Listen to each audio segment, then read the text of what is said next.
Show, live on 106.7 WJFK, live on a Thursday. Nice party tonight last night, huh, Fuzzy? What I remember was fun. You are, well, let me quote this. Let me just get a quote. Drinky Drinkerton from Drinkville. That's the handle that you have right now. You're going to make that your new AOL name when you sign on? No, it's too many characters. Just go with Drinky. I am not going with Drinky. I needed some drinks last night. And I had them. And, of course, it's the shots that do you in. How you doing tonight without your Rory? Is it weird for you? It's totally weird. Yeah. It feels like first day of school weird. It's that kind of thing. You went to school? Yes, I went to school. Oh, yeah. I am educated. Teacher's assistant, I forgot. Yes, I am. Well, yeah, we did have a little going-away party for Rory. He flew out to do his new gig, and he seemed like he was doing a lot better leaving than we were letting him go. Did you notice that? Yeah, he's a tough guy like that. He says, the way he puts it to me, he goes, I bottle everything up down inside, and I don't let anything out. I just don't think he feels a thing. I think that's part of it. I think he's just the happy-go-lucky guy. Iceman. Must be nice to be that way, I guess. I don't know. Look at me. I'm Iceman Jr. But anyway, Rory looked great. He was leaving in his Hawaiian shirt, and I think he's going to do good at this new job. And plus, Fuzzy, when he gets back from this trip, from this plane trip that he's on, right. I'm sure we'll see him real soon. I know. Would you stop hanging around us, Elvis? The thing that I said I was going to do with Rory, what is it, Elvis? What do you want? You're as white as a ghost. What's wrong with you?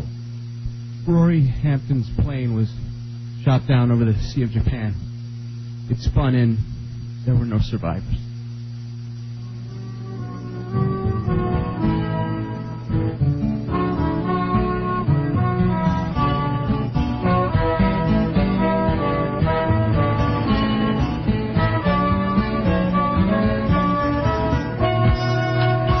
Wait a minute.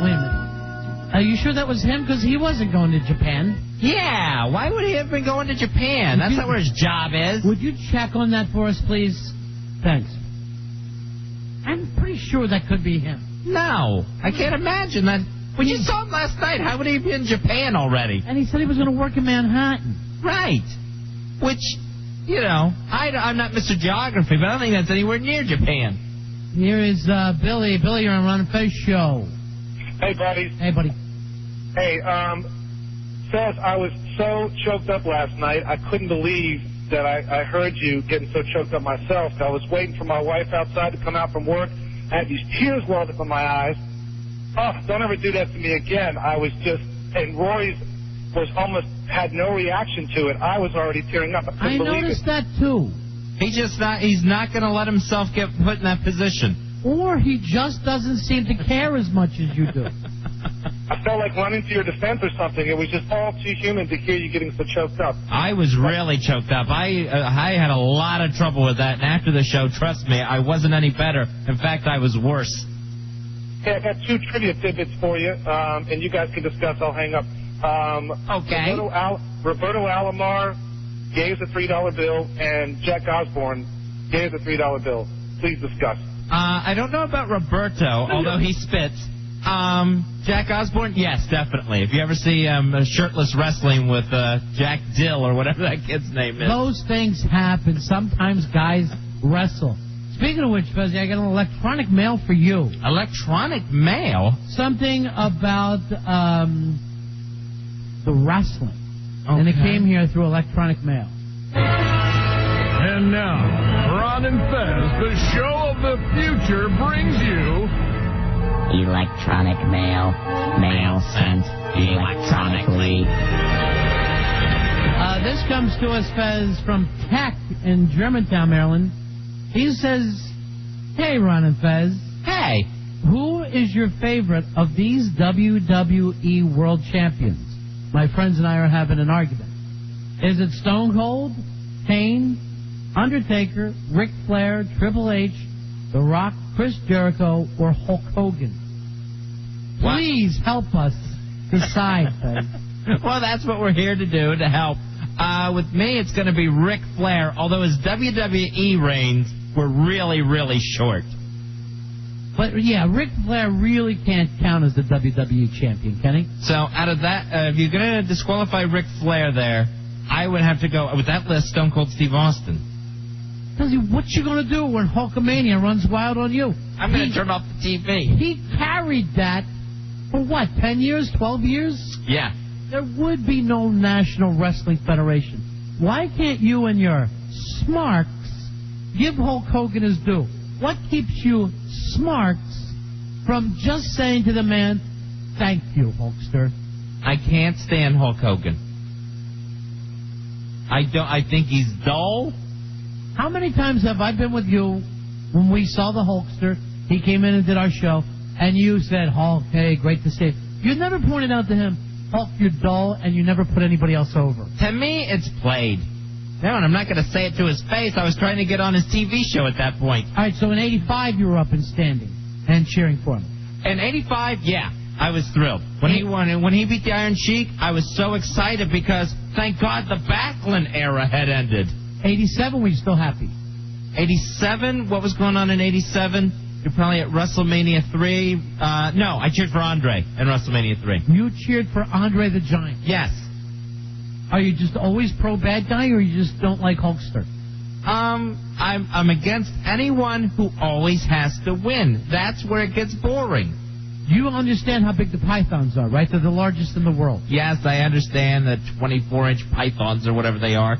Now, do you like this new Mr. USA? This guy that's... Mr. America? I like. like. Mr. America. That's hot, that's new, that's fresh. I like Mr. America a lot. Interesting. Yeah. I'm not going to give anything away. I'd like to see him get a title shot at Lesnar. 866-277-4969.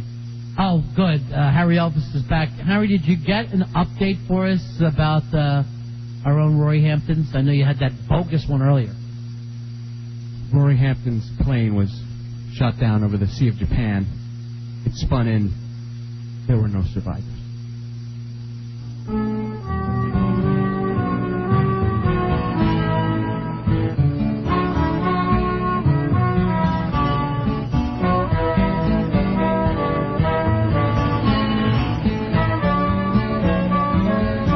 Wait, that cannot be.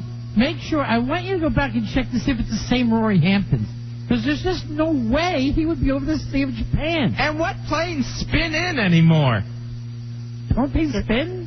Wouldn't he be on some sort of big jet airliner? Who's shooting them down? The war's over. Yes. None of this stuff is making sense. Just go back and check, would you? All right. Could you check one more time at least? Check your facts there. And I know you didn't sound as upset this time. You got to, consistency is what makes a character. I say that time and time again. Maybe that should have went to Mikey D. So just check on it, please. Okay, Ronnie, this is a nice story that I get from home. I talked to my sister, and I've told everyone the situation going on in my sister's life, how she has remarried the man that she was carrying on with. Right. Hottie, hot pants. I remember your mom called her. Yes.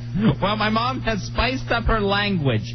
Now, my mom works as a church secretary, and the church has a day school next to it, and my sister's new stepson goes to that school. So he was having a program.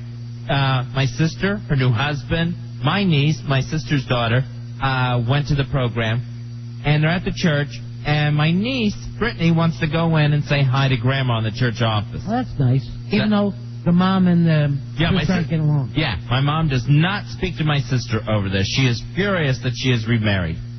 So my niece goes into the church office. She comes back to her mom, my sister, and she's all red-faced. The eyes are four sides white, eyes bugging out. She's really upset. My sister says to her, "What's wrong? What happened?" And she says, "I was in the church office, and I said hi to Grandma, and she knew I was here with you and Mike, and she called Mike a big piece of S in front of the pastor, and then she broke down, and she started crying so hard that other church secretaries, other people had to come in the office and try to calm her down with the pastor." Ow. So now my mom is dropping S-bombs in front of the pastor in the church office. Is that like a bad thing in your religion? Yes, it's bad to cuss in front of the reverend. Well, we're Catholics. We're allowed to. Really? Mm-hmm. That's cool. It just can't be goddamn. That's the one that I worry about. Yeah, that'll happen. But I've heard bad. priests say F before. And nuns, as a matter of fact. Wow. A lot. You know that nun I'm friends with? Oh, yeah? A lot. Like a sailor. Come on, she's a nun. Please, it's not your religion. Do not attack a nun. I'm trying to understand Well, your cussing religion. Well, you don't equate her with a sailor. That's blasphemous.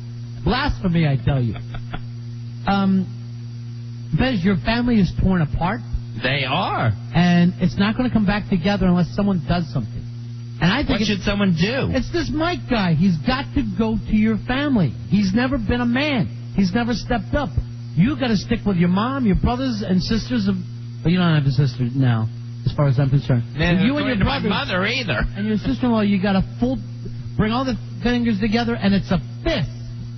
It's a fist until you break the will of this young couple trying to express their love.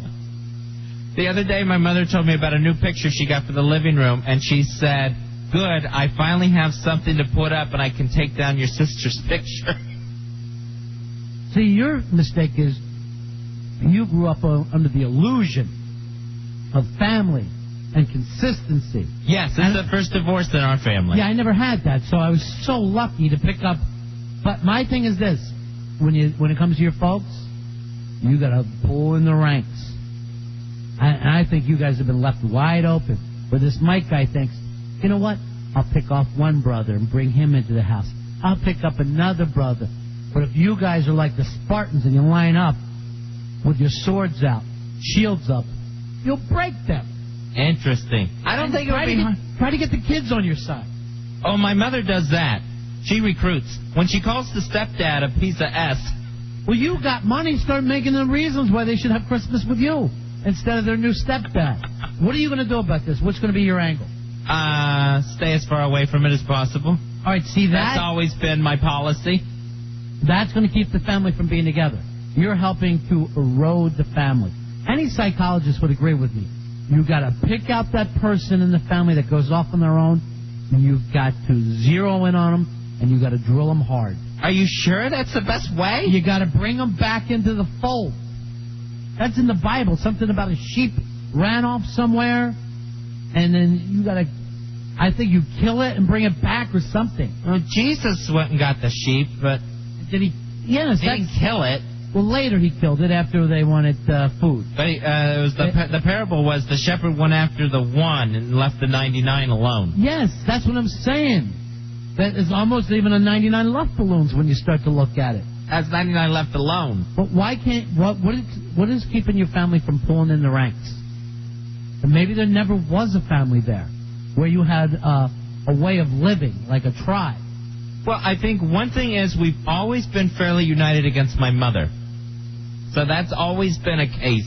And now maybe you side with Mike and your sister. Go after your mom. This is the time to take her down a peg or two. Isolate the nut. Yes. Well, I mean, literally you're all nuts. I know your whole family. And there's a lot of bizarre people. But I think you got to pick a side. You're on each side here. It's not working out. Mother has gotten increasingly crazier and crazier as this has gone on. She has told me on two separate occasions, one, that if she had a gun, she would shoot this guy right in the balls. And another time, I think she wanted to lop off his schlong, as she put it. Then you should say, Mom, what do you want me to do? You say the word, and I'll take this thing off. Obviously... I am not shooting anyone in the nads. You know what? I can just see that how non-ethnic your family is. Can you imagine the Italian family letting somebody come in and steal the sister away and the kids? They would have taken this guy out. But what happens when the sister left of her own accord? No, she was seduced away. Oh. By this guy. You are wise. Yeah, I'm wise with this. You know stuff. 866-277-4969. Fuzzy, sometimes I think that you're so naive, I can't even believe it. David, you're on Ron and Fez. Hey, David. David, we lost you, buddy? I don't know what's going on with that Rory there on the phone. Now this phone isn't working at all. We'll have to get an update on this plane. Tom, are you on Run Fez? Hey, Tom. All right, these phones are completely out on. 866-277-4969. Someone check on those phones. Make sure Wonder Boy has the phone pod up on the board. You know, when you're running rudderless, it's always a weird thing. And maybe we can even give Rory to come back in here and fill in for a couple of days. Wait a minute, here comes Harry Elvis. Harry, did you go check on how Rory's doing? Yes. Rory Hampton's plane was shot down over the Sea of Japan. It spun in. There were no survivors.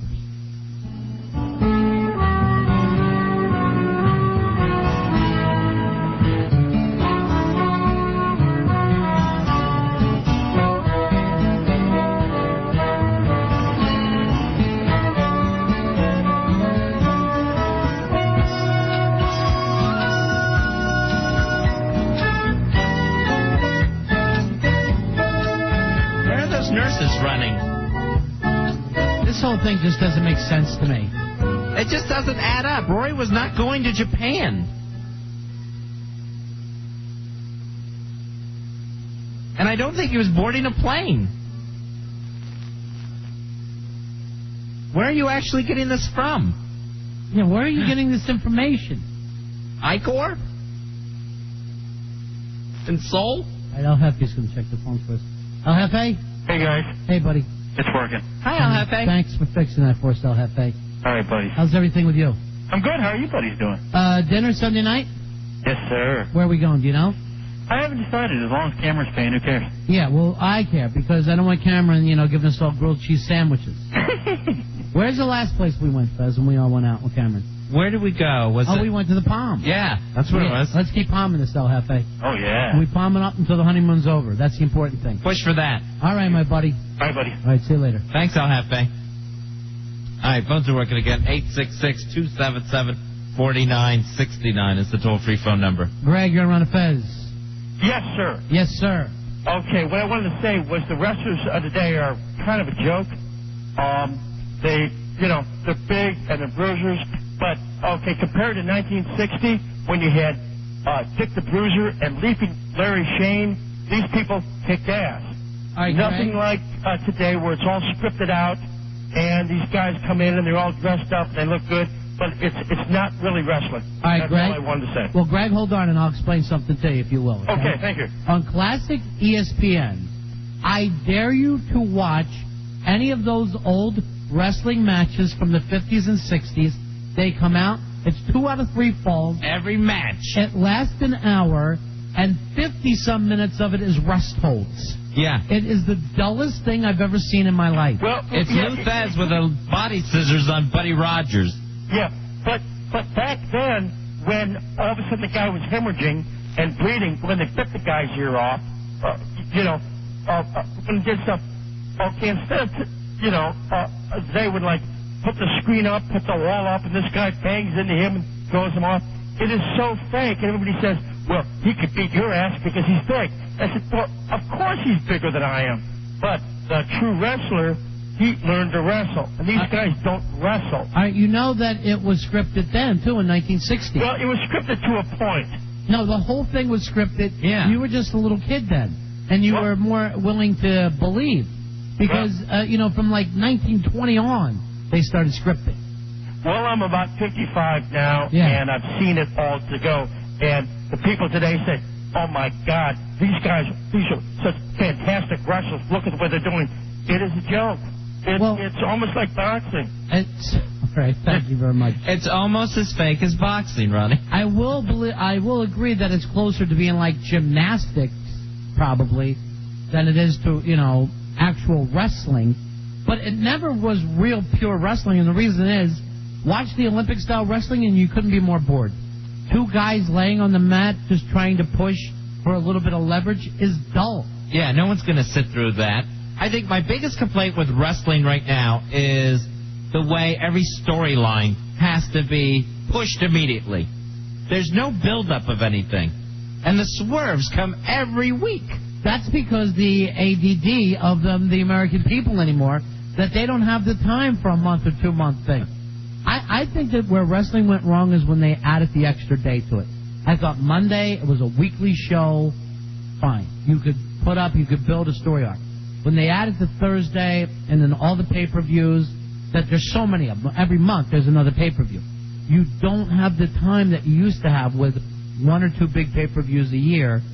And literally when you used to go, there would be dark matches.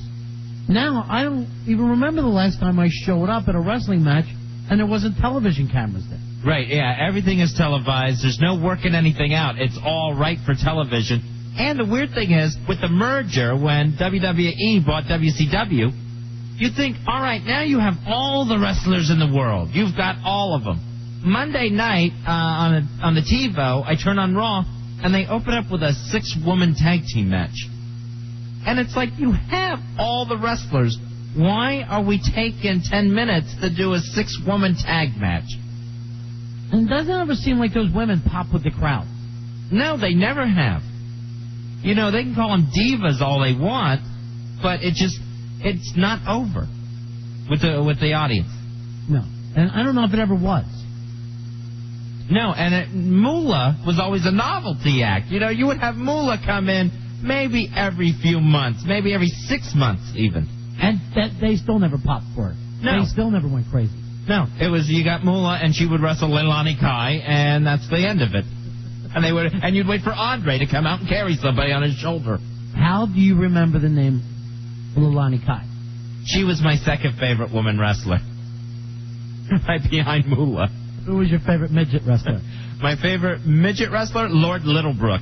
Mine was Skylo Low. I don't know what it was about him, but he just captured me at a young age. Little Beaver I liked, but Did I get those two mixed up? I think maybe they might have even been the same guy. Joshua, you're on Run It Back. Hello, Joshua. Hey, guys, how you doing? Good. Hey, what I kind of lost with wrestling is when they, acquired WCW, brought everybody over, had the Monday Night Raw, the Thursday Night SmackDown, and they've got 2 separate wrestling leagues again. You know, I want to see Undertaker on Monday night. I want to see Kurt Angle on Monday night, but I don't want to watch it Thursday night. I want it on one night. I want everybody one night, cut dry. You know, I don't want to watch Sunday Night Heat. I don't want to watch Velocity on Saturday. I want Monday Night Raw, and I want them all there. I want everybody to hate everybody and everybody to bitch smack everybody. You know, they really have made it that you have to make too big of a commitment to follow now, Fez. Yeah, because if you're going to watch the pay-per-view, you got to watch the stars on Thursday and Monday to know where the storylines are. I think. Right. Hey, Joshua, let me ask. Belts now. Yeah. Where did it all peak for you? Where was it at its real finest? Because I think they can get back there fairly quickly. And I think they will. These things kind of happen and go away. But where was, for you, the peak years of wrestling? I liked it. I'll tell you what, I liked Raw to a point, but then I started watching WCW when they brought the NWO in. And then NWO got out of control when they had the black, and they had the white, and they had the red. And the red. It was all pain in the ass. It just, when they had the NWO, it was Hogan, Nash, you know, they had the core group of them. That was great. And then, you know, going back to Raw and Stone Cold when he was out there, you know, kicking ass. That was great. All right, thanks. You know, it's just, thanks, my buddy. All right, see, Fezzi and I were in the crowd, actually almost ringside the night that Hogan turned and joined the NWO. And we ended up getting hit with so many sodas. They were just flying. When I say like thousands of sodas and beers hit the ring, people were so, and we were like just drenched going, this is great! Hogan's bad! We were just going nuts. It was wrestle on that card? Yeah, we wrestled on that card. Yeah. God, we were bad though. That was an exciting night. That was very cool, and that was maybe would you say that was the last exciting? Well, I think the night the merger, no, where Shane showed up on WCW was exciting. I think before that even happened, WWF went through, for me, the high watermark when the Stone Cold Mania was big, when DX was big, The Rock was coming on, Mick Foley, my favorite wrestler ever, was just doing outrageous things, and that was a really exciting time. Matter of fact, it was like the peak of the Divas. Yeah, that's right. Yeah, with Sable, and it was just funny, and things were happening, and I was looking forward. I would watch it all the time, and I would end up cracking up, and then, you know, later screaming about Foley doing some insane chair shot or flying off the ropes somewhere. I thought it peaked there. One of my highlight nights was on Raw, where they let the 1-2-3 Kid pin Razor Ramon. for the $10,000. And that was right at the beginning of Raw, where they were still in that little theater. It wasn't arenas yet. It was really cool looking. And that really started to get rid of the squash matches. Yeah, before that, people, like I'm sure Harry Elvis doesn't remember, just every Saturday was just a squash match when it was just one giant guy beating a guy from Jersey. Yeah, Bundy would come in and squash Johnny Rods, and then we were done. All right, who was your favorite of all the guys who were just jobbers? Mine, perhaps the greatest of all, Mr. Iron Mike Sharp. Iron Mike Sharp. And I don't think he ever won one, did he? No, I can't imagine. And he always had that big wrist pad on. And they would accuse him of loading it, and he still wouldn't win. And then I already opened up a wrestling school, and I'm like, who would go to this? Who was yours, Fez? Barry Horowitz was one of mine. He had the upside-down hand on his vest where he could pat himself on the back. The problem with Barry is, didn't he start winning there after a while? Yeah, then they started putting him over. T-shirt, and then it really made me mad. Yeah. Because I liked when he used to almost win, remember? Yeah, he would come close. There would be he would be 1-2, and then the ref would get knocked out. 866-277-4969. That's the WJFK numbers. Here's Ray. Ray, you're on Run of Fez. Ray, what you got? One of the other problems is they keep on recycling the writers, too. It's the same person. They just bring them over from CW to WWF. How many guys they got writing now, Fez? Do you know? I have no idea what's on that staff. I would say they probably got 10 guys. It used to be just regular wrestling guys, and now it seems to be like they got Hollywood script guys, right? Yeah, because they wanted to add that comedy element. It was that era we went through where Stone Cold would sing a song every week, and he'd put on Kurt Angle's hat or something. That's just awful. Yeah, that got really, really bad. And I'm going to tell you right now, the thing that Stone Cold's doing with the drinking is driving me nuts. Evan, you're on Run of Fez. Hey, Evan. Hey, what's up, guys? Hey, you know who's the best wrestler of all time? Who's that? Brooklyn Brawler. Brooklyn Brawler, Fezzy. Steve Lombardi. Managed by your best buddy there, the Brain. We were there the night that Red Brewster also turned on the Brain. Oh, right, yeah. We've been there some real high-water nights. Here's Terry. Terry, you're on Run of Fez. Hey, Terry. Yeah. How you doing? Good. One of the wrestlers that I used to like that never, ever, ever won anything was S.D. Jones. Special Delivery Jones. Yep. Jones. With that real wet, slick head of his, he could always slip out of a headlock because his bald head was so greasy. And then the wrestler would complain that he was slicked up. What happened to him? He just went away, too. I think he passed away. No. I think we lost S.D. Jones. And over to see Japan? One of my favorite things was S.D. Jones. I think $1 Million Man had him in a sleeper hold and was putting him out. And at one point, right before he went out, he actually waved bye-bye. Before he actually went unconscious from the sleeper hold. Now, here's a bit of trivia for wrestling fans. I think it was the Royal Rumble before WrestleMania 10. It was the WrestleMania where Lawrence Taylor fought Bam Bam Bigelow. Yeah. And they got into it at the Royal Rumble where Bam Bam Bigelow two-hand shoved Lawrence Taylor in the crowd. If you watch footage of that Royal Rumble, you will see my brother Corky and tell you something. And my nephew. I'll be goddamn. You get to see my nephew get knocked down because Lawrence Taylor falls into somebody who knocks into my nephew, and then you see Corky just looking at the ground at my baby nephew. If he wasn't drunk, he'd have killed him. Here's Andy. You're on Run of Fez. Hey, Andy. Hey, buddy. Hey, buddy. I think that I used to love wrestling when it was all about Mankind and The Rock and Stone Cold. I think it was awesome. But the only thing is, Stone Cold, he can't wrestle a lick. He's like the worst wrestler. He doesn't have any moves or anything. Well, he's been injured so many times. He's had the neck injury. Both knees are blown out. Yeah, he has a lot of trouble moving in there. For me in that category, it's Kevin Nash. I mean, that is Kevin 3 moves Nash. And another awful wrestler I got one for you. Big Papa Pump. I was just going to use Big Papa Pump myself. He's worthless. He is worthless. Thanks. Why doesn't Big Papa Pump do the Frankensteiner anymore? I don't know. What happened to the Steiner recliner? That was my favorite. Slap somebody into a Steiner recliner and end their day. We don't seem to get any of this stuff anymore. Just that really crazy-looking bicep. Hey, good news. We got an update on Rory. Oh, good. And I'm glad to hear that. Finally, we'll find out what's really going on with Rory. Because I'm nervous. Of course, Rory was our producer for almost 6 months. Over 2.5 years, Ronnie. Really? Yeah. And last night, Fez got a little choked up there. Rory, on the other hand, zero emotion. Ice water in his veins. Or never liked you. So I don't think it was that one. I'm just going by what I heard Mikey say. What? What do you have for us there, Harry Elvis? I actually have a correction. Rory Hampton's plane was shot down over the Sea of Japan. It spun in. There were no survivors.